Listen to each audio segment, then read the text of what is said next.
A number of Arizona basketball recruits have seen their names go up and down in the rankings. Who are they, and what does that mean for Arizona?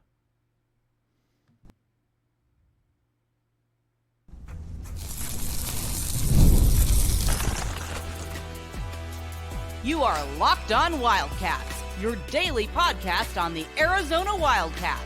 Part of the Locked On Podcast Network, your team every day. Thanks for keeping it Locked On Wildcats and making this your first listen of the day. Locked On, your team every day. This show is brought to you today by Monarch Money. Take control of your finances with Monarch Money. Use code LOCKEDONCollege at monarchmoney.com for 50% off your first year. All right, we have got a lot to get to this show. We are going to talk, first and foremost, we are going to talk, obviously, a lot of Arizona basketball here because it gets pretty interesting. There's a lot of guys that there were some movements. We will put it, there were some movements up and down the where Arizona is, recruiting. Some big ones, some big developments. What exactly is going on? So let's get down to it. First and foremost, Cam Holmes told everybody that Cam Holmes is the man. Cam Williams. Cam Williams is up to number 10 nationally by 24/7, and that makes a ton of sense for a variety of different reasons. First and foremost is you watch him play for 5 seconds, and you can just tell that he is a little bit different. And when I say a little bit different, I'm telling you that he is somebody that's what a one and done looks like, and that is also why Duke is in the picture now. Duke being in the picture is annoying, but that just that just kind of is what it is when it comes down to a player of that caliber. Cam Williams will be able to go absolutely anywhere in the country. You watch him; he's 6'10".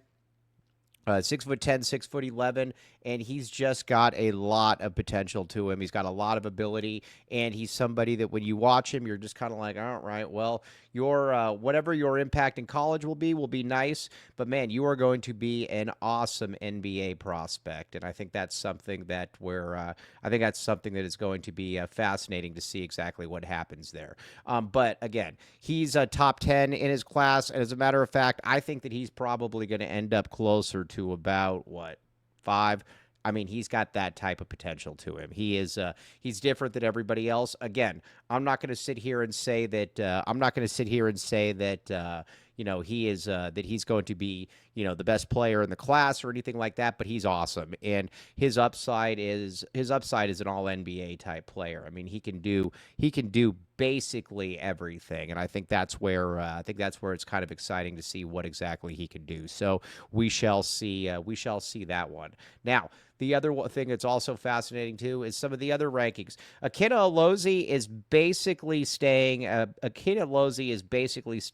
about the same spot. He's going to be about 20. And you watch Alozie for 5 seconds and you can tell this. He is a dynamic athlete, a really, really dynamic athlete. He's also somebody though that he's about 6 foot. And he's never going to be a crazy shooter. He's also somebody that you look at and you're kind of like, okay, what's his position? And he's basically a Russell Westbrook type. And there's nothing wrong with that, but that's also going to limit your upside. That's also going to limit your upside to a certain degree, is what he is able to do when he comes there. And I think that's something that you got to watch at, and you got to basically say to yourself that that's going to be somebody that to keep a very close eye on. He's interesting though, so we shall see exactly how this one plays out.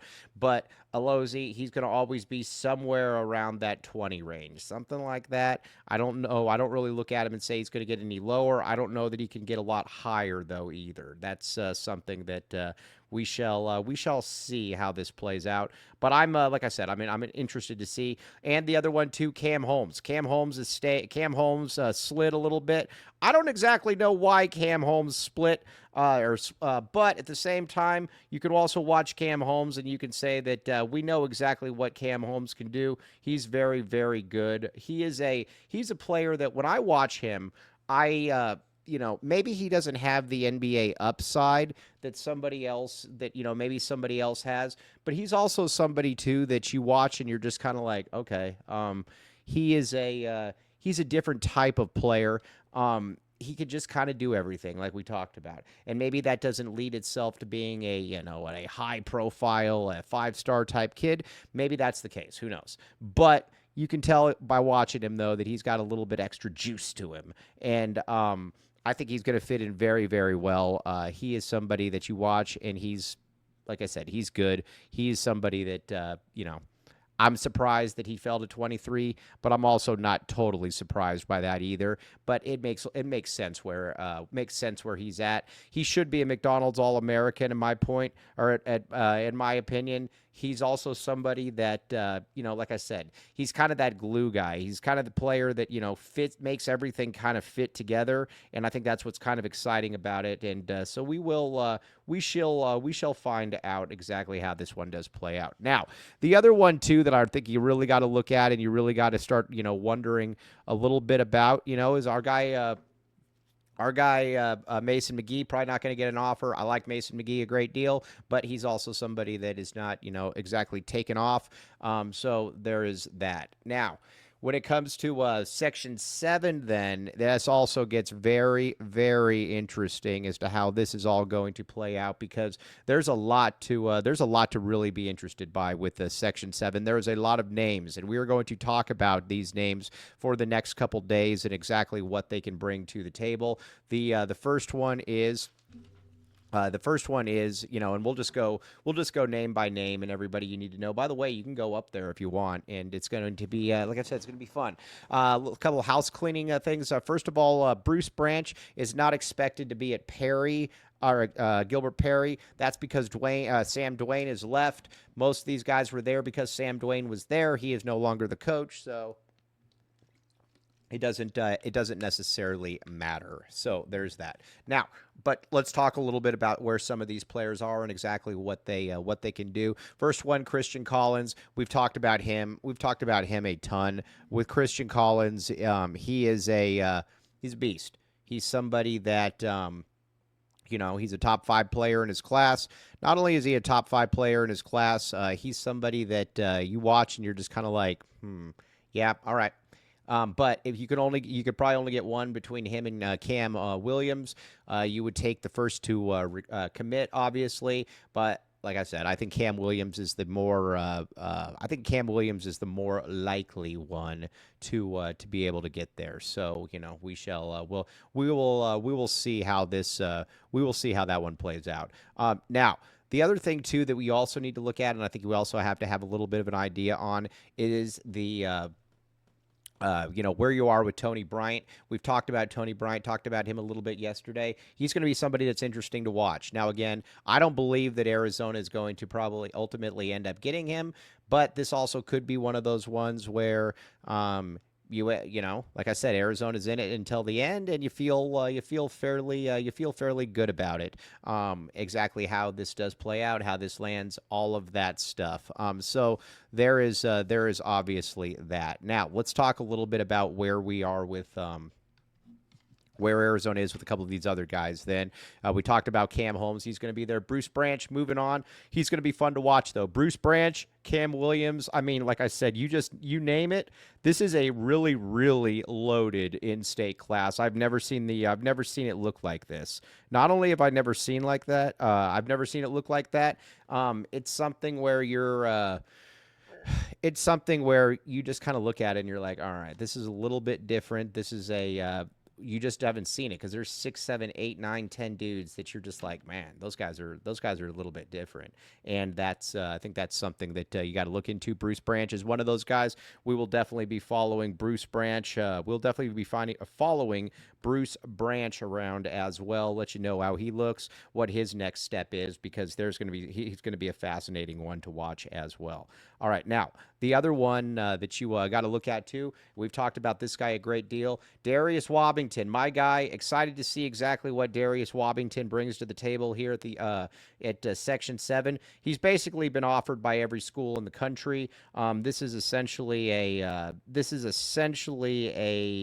situation where you watch it and you're just kind of like, all right, this is going to be fascinating to see how this plays out. But he's good. He's been offered by he's been offered by essentially everybody. And not only has he been offered by basically everybody, he's also been somebody that you watch and you're just like, all right, yeah, that's a multi-year player. You can win a lot of games with him. But Wobbington's awesome. The staff is obviously all in on Wobbington, and I think that's something that's kind of exciting to see, is just how big this staff is in on Darius Wobbington. And I'm happy that they went ahead and they did this. So we shall see how it plays out, but I expect him to play very well. Whole coaching staff is obviously going to be watching him, and there's a reason the whole staff is going to be watching him, because he's good. All right, there's a few new names that we need to know about that I think people out there might not have heard yet that are intriguing.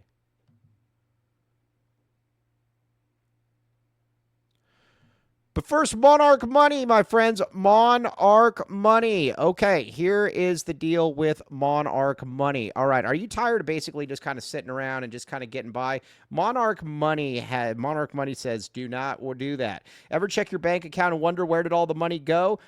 Basically every day for me. Between dining out, online shopping, and entertainment, it's easy to lose track. That's where Monarch Money comes in, your personal CFO, giving you full visibility and control over your finances. Surprising insights, all-in-one convenience, easy collaboration, which is another very nice thing about it, is you're able to contact somebody. It's not some guy in like Singapore that you don't even know what they're saying. Now, here's the deal. Take control of your finances with Monarch Money. Use code LOCKEDONCollege at monarchmoney.com for 50% off your first year. That's monarchmoney.com, code LOCKEDONCollege for half off of your first year. Monarch Money. Check it out, because, again, you want to start making money. Now, you want to start getting into that, taking that next step. Check it out.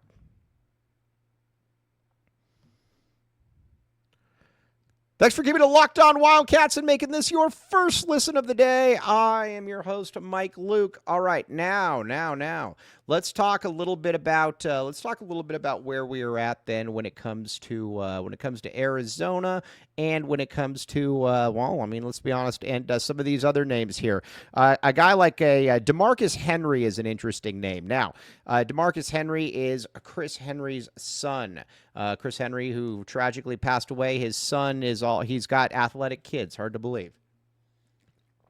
And one is the best wide receiver in the country, and this guy is also a pretty good football or basketball player. He's about 6'8". He's at Mater Dei.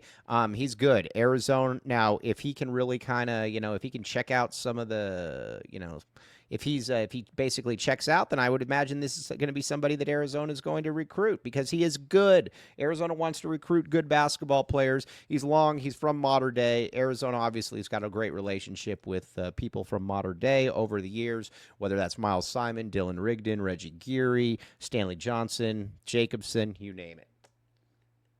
Arizona's done a good job with that group of guys. So he's one to keep an eye on. Then you got Keandre Morris, Rainier Beach. Rainier Beach, obviously a loaded high school up in Seattle historically. Put a lot of guys into the league or into the NBA.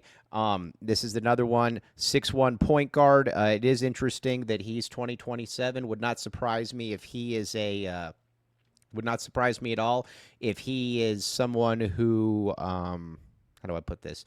Maybe he's that point guard and it's not Jason Gardner Jr. I got no clue, but that's going to be interesting to see how that plays out. Then you got a couple other ones, 2028. You got Aiden Diggs, and then you got Kai Miles. Aiden Diggs is from Millennium. He is he's really, really good. He's one that's been on the radar for quite a while. Kai Miles has been killing it. Point guard out of Mesa. You watch him, and that's another one that you can just tell, man, that kid's got a little bit of a next level move to him. He's exciting to watch as well. So there's obviously that. But again, this is going to be a big recruiting weekend for Arizona, because again, Tommy Lloyd's out, but at the same time, that's also why you've got this staff there between Murph, between TJ Benson, all of those guys. You have like I said, you've got a pretty you got a lot of boots on the ground, as they say. So you want, like I said, it'll be interesting to see how this all does play out.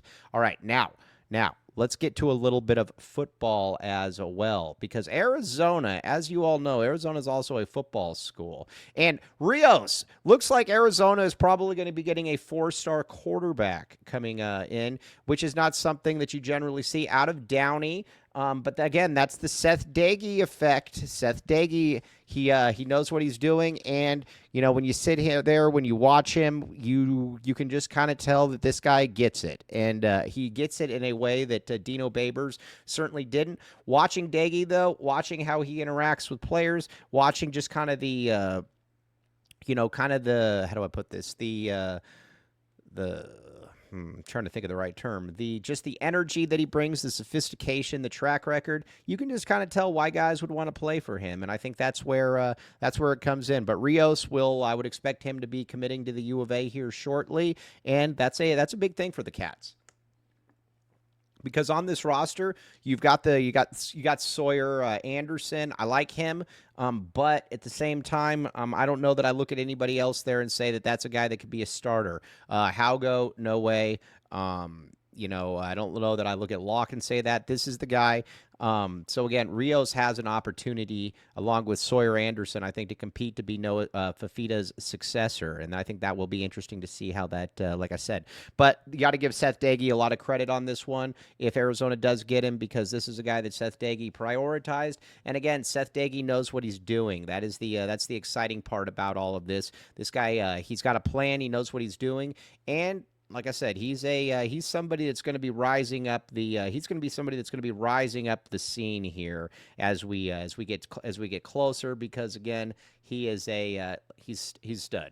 He just gets it. He just kind of gets it. So Rios, though, I'm also fascinated to see, like I said, what this Arizona offense is going to look like this year. This Arizona offense could be pretty darn good, because with this offense, like I said, if the offensive line is decent, I think the team's going to be pretty good. You got to know if Fafita is going to be coached. He wasn't coached. He wasn't coached last year at all, really, by Dino Babers. I mean, that's you can blame that on whoever you want, but he wasn't coached, and it certainly wasn't well. He was kind of just going out and just kind of doing his own thing.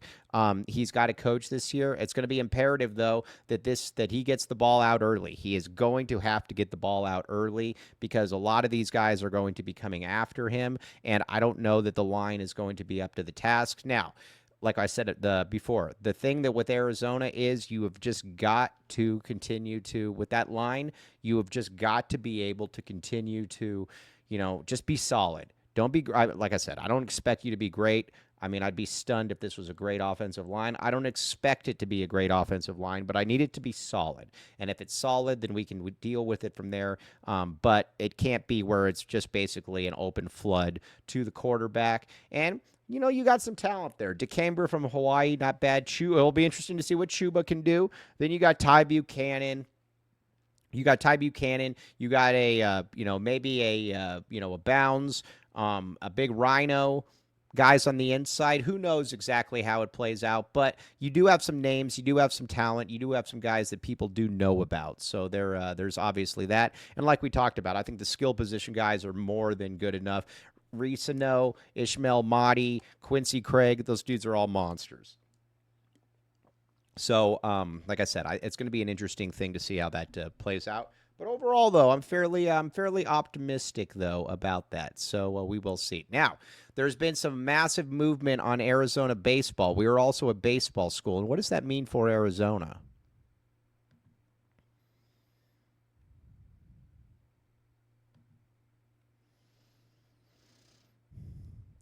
Thanks for keeping it locked on Wildcats and making this your first listen of the day. I am your host, Mike Luke. All right, Arizona now has Arizona lost, obviously, Kevin Vance. We know all about that. But at the same time, we do know that we do know at this stage, though, that there was a plan, and you are promoting from within. I love this idea. Listen, Chip Hale's no dummy. He knows that Kevin Vance is a hot name on the circuit, or on the on the tour, or whatever you want to call it. I mean, he knows that. I'm not telling you anything you don't know. Chip Hale certainly knew that. So there was always this chance. Arizona has a potentially really good rotation coming back next year. Smith Bailey is a total stud. He should be your number one. Everyone loves Krankowski. You've got Mason Russell, if he can take that next step. He was a very highly thought of pitcher coming in here. Really struggled this year, but that talent is certainly there. And then you look at some of the other guys. Pluto will be most likely back. You got some of your middle relievers. So it was important to be able to keep that continuity in place, and that's exactly what they're going to do. So watching this squad, I think that you can have pretty high expectations for Arizona again this coming season. You're going to lose Summerhill. It's too bad how Summerhill ended, because Summerhill is somebody who, he's ESPN, I believe, has him looked at as the 11th best prospect in the country or something like that. He's an awesome player, but man, he was bad in the playoffs. And it always comes back to, I just don't know at some stage what you're supposed to do, because I don't know that playing him was the right move. I mean, maybe it was, but I don't know that playing him was the right move, because he was so bad in the field and he was so bad at the plate. And that's something that I don't know that you can necessarily just kind of look past and just kind of get over. So there's obviously that. Now, but keeping the staff in there, I'm excited about that. I think that this is going to be something. I think it's going to be something that's going to fit well for Arizona. Now, replacing some of the bats, it's going to be very interesting to see what Walton. It's going to be interesting to see what Walton does, Aaron Walton, because, again, he's a guy that could be a draft prospect, but he could also come back.